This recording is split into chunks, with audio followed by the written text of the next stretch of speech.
Online ചൂതാട്ടത്തിലൂടെ കടബാധ്യത. Doctor സ്വയം വിഷം കുത്തി മരിച്ച നിലയിൽ.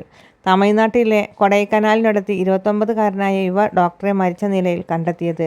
കാറിനുള്ളിൽ സ്വയം വിഷം കുത്തി വെച്ച് മരിച്ച നിലയിലായിരുന്നു ഡോക്ടറുടെ മൃതദേഹം. ദിണ്ടിഗൽ ജില്ലയിലെ വേദചന്നൂർ സ്വദേശി ജോയ്ഷ സാംരാജാണ് മരിച്ചത്. ഇയാളെ 2ാം വർഷ മെഡിക്കൽ ബിരുദാനന്തര വിദ്യാർത്ഥിയായിരുന്നു.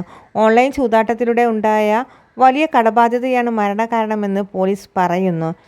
ഫിലിപ്പീൻസിൽ മെഡിക്കൽ ബിരുദം പൂർത്തിയാക്കിയ ജോയ്ഷ തമിഴ്നാട്ടിലെ വിവിധ ആശുപത്രികളിൽ ജോലി ചെയ്ത് വരികയായിരുന്നു. ഇയാളെ 4 ദിവസം മുമ്പ് കാണാതെയായതായി ബന്ധുക്കൾ വേദചന്ദൂർ പോലീസ് സ്റ്റേഷനിൽ പരാതി നൽകിയിരുന്നു.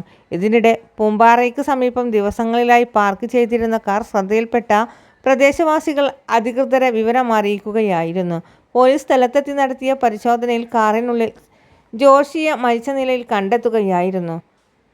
കയ്യിലേക്ക് ലഹരിമരുന്ന് കുത്തിവെച്ച നിലയിൽ ട്രിപ്പ് ഘടിപ്പിച്ചിരുന്നു. സാമ്പത്തിക ബുദ്ധിമുട്ട് സൂചിപ്പിക്കുന്ന ബാങ്ക് ഇടപാട് രേഖകൾ ഇയാളെ മൊബൈൽ ഫോണിൽ നിന്നും പോലീസ് കണ്ടെത്തിയതായി പറഞ്ഞു.